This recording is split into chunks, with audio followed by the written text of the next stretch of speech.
So it's another month here at Spitfire, another monthly update. We have some new additions to the office.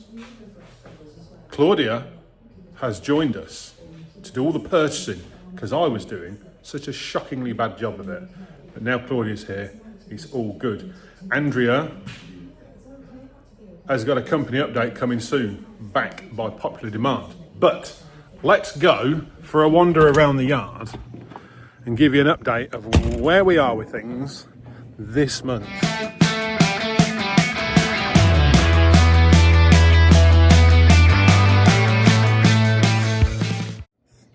Now this month has not seen a lot of big stuff happen, to be honest.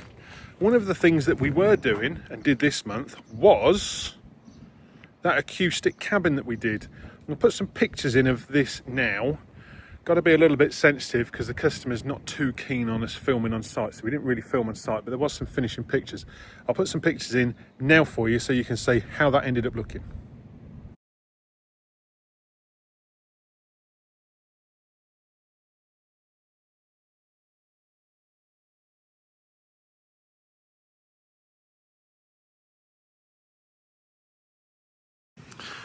I think last month I told you about this baler. Well, it's now got a green brother turned up. Same customer has sent this in to us as well. Now that is going to be cracked on with this month. That's going to get sorted and we need to go round that. That on the face of it looks in better condition than that one, but we will have a look round that. We'll stand it up and have a look around at that. A lot of mini screens going through the workshop at the minute. We are between big projects, so we're just using the opportunity to get our stock levels up on these. So there's still quite a bit to go out assembly wise.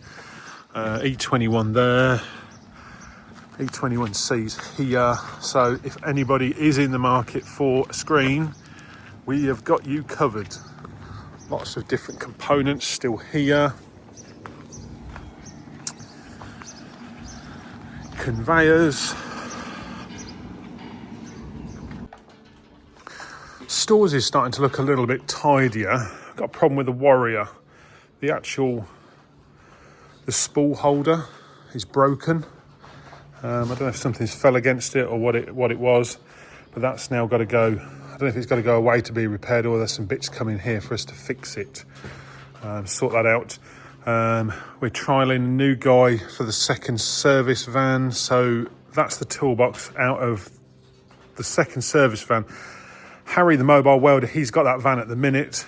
So the plan is if this new guy that's on trial to go on the service van works out, Harry's van will go back to being a service van, which is what that toolbox is for. And then we'll have a brand new van for Harry and we'll probably put the genset in it at that point, not brushed into it because we've got a van spare.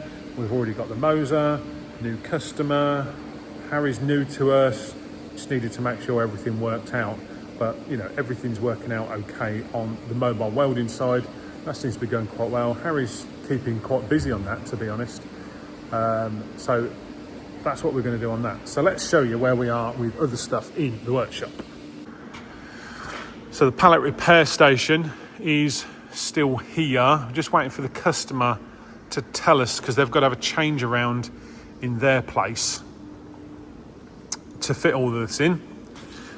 This is all buttoned up. We've made some modifications to this actually, and that's now got a rubber mount under there. Switches at the top. The electrician, when he wired it up, didn't realise that there is a brake in there, and that's what, I don't know if I told you last time, this was going up and down, but it was tripping the electrics out. And there's a brake in there. When you look at the motor and that compared to another motor, you can see that's quite an extended cover on the end. But yeah, there's an electromagnetic brake in there and that wasn't wired up, which meant that it was dragging to go up and down. So that is now all running free. Switches at the bottom. So as this comes down, switches turn it off at the bottom. We've got switches there at the top as well so that you can't overextend it. So got some more rollers coming for this because I messed up and didn't order enough rollers. So there's some more rollers to go over there. So yeah, we're just waiting for the customer to let us know when we can put this in, and then we will get that installed. Fabrication workshop is looking a little bit empty actually at the minute. The lads are all on site today fitting some of this, and we'll go and see how they're getting on now. So we're on a day trip out with the lads. We've come to an old folks home. Now, if you remember last month, we actually did some boarding up on an old folks home, and we've got another one to do for the same council. So let me show you what we're doing. So this is perforated sheet in here, 3 by 1.5, 2.5 by 12.50, and basically we cut this to size on site and fix it on the windows. Now we've got windows all the way over there. It's quite a big building. Let me take you inside and I'll show you what this is why we're doing it, because the young scroats, local scroats, have been and smashed it up.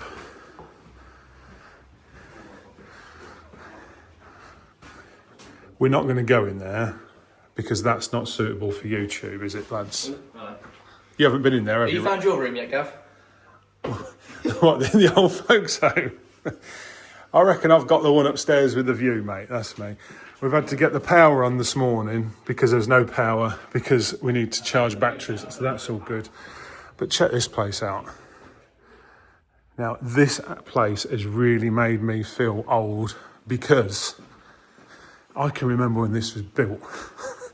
I'm 47 and I can remember when this was being built. I mean, this place is just huge in here.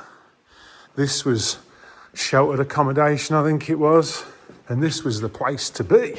If you were of a certain age in this town 30 years ago, this was the place to be. But we've got to board up all of these external windows. This is an internal... No, it's not an internal courtyard actually, in that, because we've got all these windows doing it. You can see someone's already boarded up some of the windows. But yeah, we're boarding up in here. All these windows that you can see through there, they've all got to be boarded up. These ones here, you can see they've all been smashed up. But this building just goes on and on and on. I wonder if there's a toilet in here that's suitable. Oh, hang on. Ooh. No water, but there's not a little present from the scroats in there. This is the sort of damage that they've done. They've ripped all the smoke alarms out. All these smoke alarms on the floor, they've ripped all them out and done whatever they've done. There's a church next door. Some old ladies just come and sort of spoke to us and said that apparently the kids were setting fire to the community centre door the other week. I mean, look at this. Oh, we've got a door open now. I can go out here.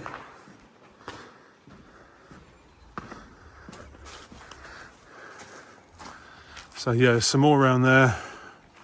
All of this here has all got to be... I mean, what a waste.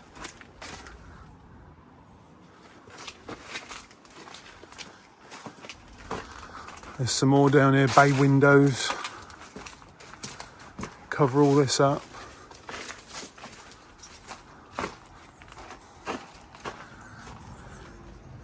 All sheltered accommodation. Bit of a rant. Okay, we're all complaining about wasting taxpayers' money, right? And you've got a facility like this, which is owned by the local council. Why are they not using it?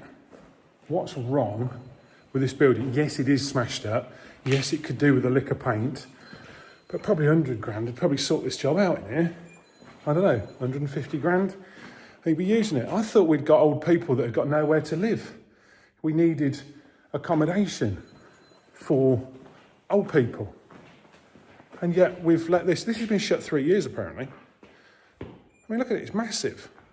It's huge. I don't know how many bedrooms it is, but why are we not using this facility?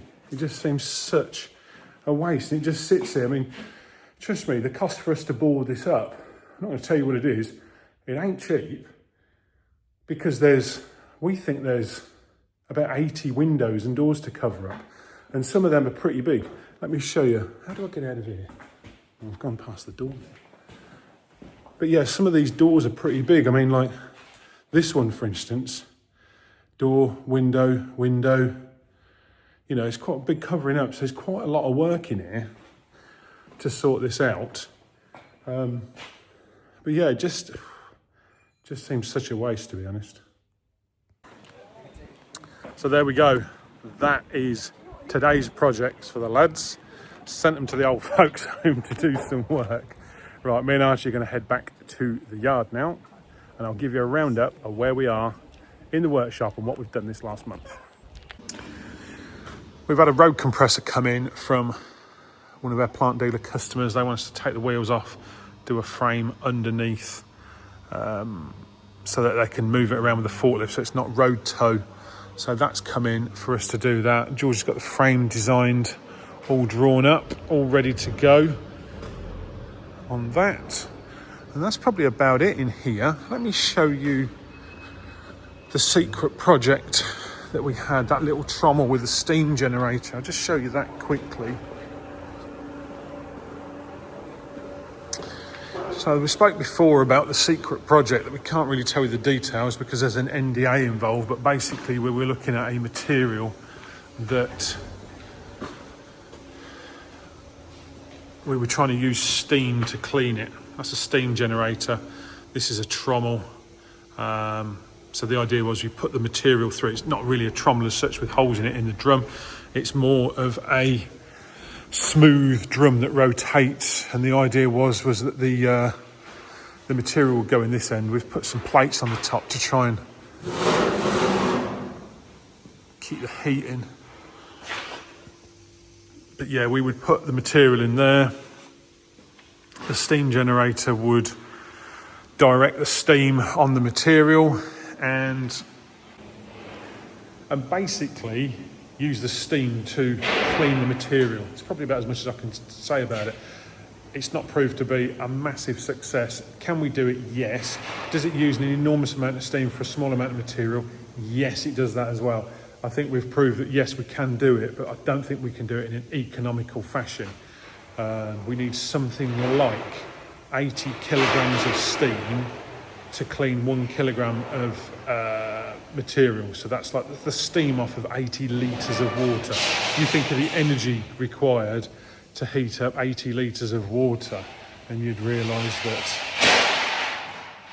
that's a huge amount of energy for such a little reward. So that's disappointing because that was going to be quite a big project, it was, but it turns out that that is not to be. One thing we did do last month,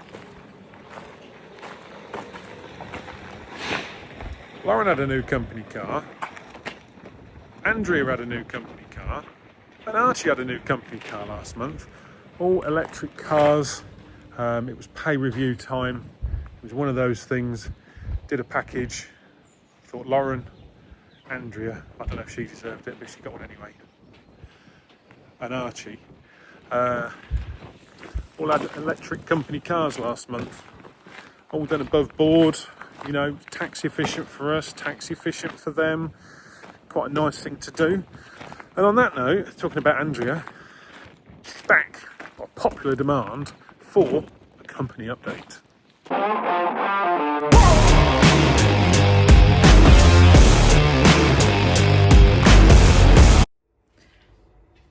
So a bit of an unusual company update from me because I'm at home. It's Saturday morning and I didn't have time to do it this week for Gavin. So we have had shed loads of inquiries in the office. the social media and marketing is absolutely hitting. Everybody is seeing Gavin's face everywhere. It isn't easy to convert those inquiries, so I'll be really honest. Lots of people are asking, lots of people getting information, but people are being really cautious about what they spend, which we 100% get. It's not loose change people have to find when they're trying to buy anything. Our machines aren't expensive in the most part, but it is still a feat to try and buy something always. So yeah, lots of inquiries. We've got some very big jobs coming up that we are bidding for and aiming for, so that's quite exciting. We have got, I think Gavin's mentioned very briefly, Claudia started recently. She is Gavin's PA, but she also does our purchasing for us. So that's great. She's fitted in really well to the team. Lots of other things going on in the workshop. We have been doing some bespoke projects for local businesses. And as always, just pick up the phone and give us a call if you're interested in anything being made. Give us a call, 01604 880 865, and you'll get to chat to me, which is always a bonus, and we'll hopefully help you. And that concludes this episode. Now, we've got some quite big projects looming, which hopefully in the next company update, I will be able to update you on. The float tank up in Scotland. We've had a few teething problems with that. Nothing major, nothing that can't be overcome. But, you know, as you design these things and on paper they look brilliant, yeah, that will definitely work. But then when you introduce real life situations like material and stuff in there, certain things don't sort of work out as you expected, and we've had to modify it and do some other things. Customer's been brilliant over it, really cool, you know, and we have resolved it. I'm back up there this week. Harry's going up to just finish off some modifications. I'm going up on Wednesday just to make sure I'm happy with everything, and hopefully by the end of this week that'll be done. That's why the float tank video has not been released, is purely because we have not finished yet. So there'll be some more filming this week. I'll show you the amendments that we've had to make, and we'll bring that to you hopefully in the not too distant future, because that will be done. Now, before I do another video, a monthly update, there is Hillhead. And I'm going to Hillhead on the Tuesday, the first day. I think Dave at D&J, Professional Strugglers going. I dare say there'll be some others there as well. So if you're in that neck of the woods on the Tuesday, might bump into you. Hope you've liked this video. Like, subscribe, all the usual stuff. And I will see you in the next video.